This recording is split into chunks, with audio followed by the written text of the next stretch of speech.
Welcome to physics plex YouTube channel. আজ আমরা simple harmonic মোশনের দুটো গুরুত্বপূর্ণ প্রবলেম নিয়ে আলোচনা করব। প্রথম প্রবলেমটা দেখো, বলছে যে একটা রেস্টোরিং ফোর্সের ক্রিয়ায় কোনো সরল দোলকের টাইম পিরিয়ড যদি T1 হয় এবং অপর একটা রেস্টোরিং ফোর্সের ক্রিয়ায় যদি তার টাইম পিরিয়ড T2 হয়, তবে প্রমাণ করো যদি ওই দুটো রেস্টোরিং ফোর্স একই সঙ্গে একে অপরের উপর ক্রিয়া করে, মানে একই দিকে ধরো ক্রিয়া করছে বস্তুটার উপর, তাহলে টাইম পিরিয়ড হবে এইটা T1 T2 by √T1 square plus T2 square. কীভাবে করবো দেখো। তো প্রথমে রেস্টোরিং ফোর্স যেটা অ্যাপ্লাই হচ্ছে প্রথম বস্তুর উপর সেটাকে আমরা বললাম F1। তাহলে এখানে F1 সমান আমরা লিখতে পারি মাইনাস K1 x ডিসপ্লেসমেন্ট হয়েছে মেন পজিশন থেকে। একইভাবে যখন দ্বিতীয় রেস্টোরিং ফোর্স F2 অ্যাপ্লাই হচ্ছে সেই সময় F2 সমান আমরা লিখতে পারি মাইনাস K2 ইন্টু এক্স। এখানেও এক্স পরিমাণ ডিসপ্লেসমেন্ট হচ্ছে, যেখানে K1 হচ্ছে তোমার বল ধ্রুবক, K2 হচ্ছে দ্বিতীয় ক্ষেত্রে বল ধ্রুবক। ঠিক, এবার আমি কি করতে পারি, এখান থেকে অ্যাক্সেলারেশন আমাকে টাইম পিরিয়ডে যেতে হবে। তো প্রথমত এখান থেকে প্রথমটার ক্ষেত্রে যে অ্যাক্সেলারেশন সেটাকে আমরা বললাম A1 ত্বরণ, সেটা সমান আমরা কি লিখতে পারি F ইজিক্যাল টু m এ লিখে m দিয়ে ভাগ করছি, অর্থাৎ মাইনাস K1 আপন m ইন্টু এক্স। একইভাবে দ্বিতীয় ক্ষেত্রে যে অ্যাক্সেলারেশন A2 সেটাও হবে minus K2 by m into x. তাহলে K1 আপন m এটাই আমরা লিখেছিলাম ওমেগা, তাহলে এটা সমান লিখতে পারি মাইনাস ওমেগা 1 তার square of x is equal to minus omega 2 square of x. এই ওমেগার মধ্যেই টাইম পিরিয়ড কিন্তু লুকিয়ে আছে 2π/t হলো। এবার দুটো ফোর্স যদি বস্তুটা তোমার SHM এর উপর অ্যাক্ট করে, মানে দুটো রেস্টোরিং ফোর্স, তখন F সমান হয়ে যাবে, অ্যাড হয়ে যাবে, একই দিকে অ্যাড করছে তো F1 অ্যাক্ট করছে তো F1 প্লাস F2 অ্যাড হয়ে গেল। এবার এটা সমান আমরা লিখতে পারি, এই দুটো ভ্যালু পুট করে দাও, তাহলে মাইনাসটা যদি কমন নিই পেয়ে যাব কি K1 plus K2 of x. Clear?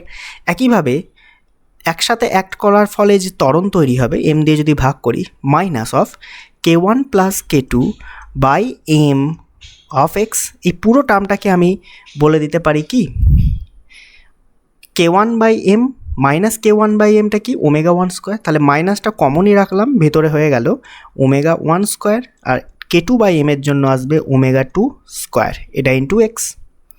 Clear?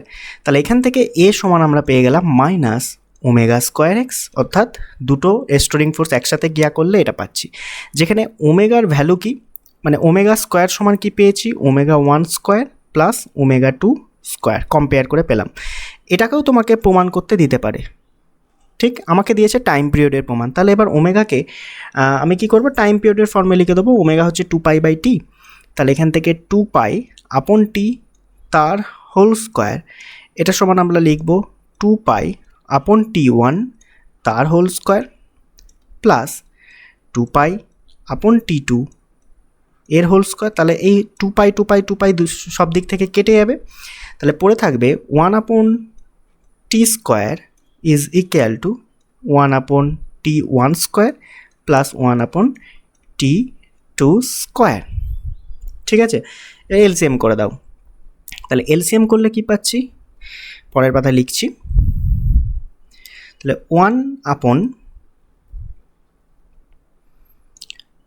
T square এটা সমান 1 আপন T1 স্কোয়ার, তাহলে T1 square into T2 square, এটা এলসিএম, উপরে পড়ে থাকবে কি T1 square plus T2 square. এবার এটাকে যদি উল্টে দিই 1/, করে দিই, তাহলে সেখান থেকে আমরা পাবো T স্কোয়ার সমান পড়ে থাকছে T1 square T2 square divided by T1 square plus T2 square. তাহলে আমাকে টাইম পিরিয়ড বার করতে হবে, তাহলে রুট করে দাও উভয় পক্ষে। তাহলে উপরে পাচ্ছি T1 T2, নিচে পাচ্ছি √T1 square plus T2 square. এটা হচ্ছে টাইম পিরিয়ড। এবার তোমাকে শর্ট MCQ দিতে পারে যে প্রথম ক্ষেত্রে T1 দিয়ে দিল, দ্বিতীয় ক্ষেত্রে T1 দিয়ে দিল, দুটো ফোর্স একসাথে অ্যাক্ট করলে টাইম পিরিয়ড কী হবে। এই ফর্মুলাটা যদি তোমার মনে থাকে ডাইরেক্ট MCQ করে দিতে পারবে। নেক্সট আরেকটা প্রবলেম আমরা দেখছি, প্রবলেম 2 বলছে যে একটা স্প্রিং রয়েছে, স্প্রিং মাস সিস্টেম, তার নিচে একটা মাস ঝোলানো আছে, তখন সেই অবস্থায় টাইম পিরিয়ড T1। আগেরটা ছিল সরল দোলক SHM, মানে রেস্টোরিং ফোর্স অ্যাক্ট করছিল। এবার হচ্ছে স্প্রিং মাস সিস্টেম, এটাও একটা এসএইচএম। এখানে টাইম পিরিয়ড প্রথম ক্ষেত্রে T1। এবার ওই বস্তুটিকেই অপর একটা স্প্রিংয়ের মুক্ত প্রান্তে ঝুলিয়ে দিলে টাইম পিরিয়ড পাবো T2। দুটো স্প্রিং এখানে রয়েছে। ফার্স্ট স্প্রিং, তার নিচে মাস আছে M, স্প্রিং কনস্ট্যান্ট ধরে নিলাম K1। ওই একই মাসকে দ্বিতীয় স্প্রিংয়ের সাথে ঝুলিয়ে দেওয়া হলো M মাসকে, যা স্প্রিং কনস্ট্যান্ট K2। তাহলে প্রথম ক্ষেত্রে যদি টাইম পিরিয়ড T1 হয়, দ্বিতীয় ক্ষেত্রে যদি T2 হয়, এবার কি করা হচ্ছে, দুটো স্প্রিংকে সিরিজে একটার সাথে একটা কানেক্ট করে দিলাম, ফার্স্ট স্প্রিং সেকেন্ড স্প্রিং, এবং তার নিচে যদি M মাসকে আমরা কানেক্ট করে দিই, ঝুলিয়ে দিই, এও এসএইচএম করবে, তখন বলছে তার টাইম পিরিয়ড হবে T। ঠিক আছে, সিরিজে কানেক্ট করা হয়েছে। তাহলে প্রমাণ করতে হবে T1 square plus T2 square সমান হবে T স্কোয়ার। ঠিক আছে, তাহলে আমরা T দিয়ে শুরু করি, T1 দিয়ে প্রথমে শুরু করি।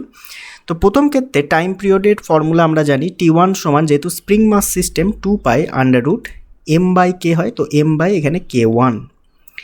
একইভাবে দ্বিতীয়টার ক্ষেত্রে টাইম পিরিয়ড T2 সমান আমরা কি পাচ্ছি, 2π√m/k2। আমাকে স্কোয়ার করতে হবে, তো প্রথমে এইগুলোকে স্কোয়ার করে নিয়ে একবারে লিখি, তাহলে T1 স্কোয়ার সমান কত, 4π² m/k1। দ্বিতীয় ক্ষেত্রেও তাই, T2 স্কোয়ার সমান 4π² m/k2। প্রমাণ কী করতে হবে, দুটোকে যোগ করতে হবে, তাহলে আমি যোগও করে দিই। তাহলে T1 square plus T2 square সমান কি দাঁড়াচ্ছে, 4π² m, এটা কমন নিয়ে নিলে 1/k1 প্লাস 1/k2 পড়ে থাকছে। এটাকে ফার্দার যদি এলসিএম করি, অর্থাৎ 4π² m, উপরে থাকছে K1 প্লাস K2, নিচে হয়ে গেল K1 K2। এটা আমরা করে রেখে দিলাম এই পর্যন্ত, এটাকে আমি একটা স্টার করে দিলাম। এবার থার্ড প্রসেসটা কি, যে দুটোকে সিরিজে কানেক্ট করা হয়েছে, তাই না, সিরিজ। তো সিরিজের ক্ষেত্রে আমরা কি জানি, ইকুইভ্যালেন্ট কে যেটা হয় সেটা হয় 1/k সমান 1/k2 plus 1/k1 plus 1/k2। তো এটাকে একবারে লিখছি K1 K2/k1 প্লাস K2, এটা হচ্ছে সিরিজের ফর্মুলা। তাহলে এই ক্ষেত্রে টাইম পিরিয়ড বলেছে ক্যাপিটাল T, এটা সমান আমরা লিখতে পারি 2π√m/k ইকুইভ্যালেন্ট। তো কি ইকুইভ্যালেন্টের জায়গায় K1 K2, উপরে চলে গেল K1 প্লাস K2। ক্লিয়ার? তাহলে স্কোয়ার করো, T স্কোয়ার সমান কি পাচ্ছি, 4π²। স্কোয়ার করলে এমটা বেরিয়ে আসবে, আর উপরে পড়ে থাকছে K1 plus K2 divided by K1 K2।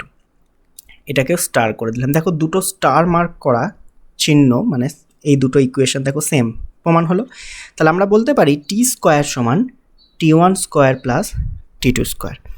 Clear?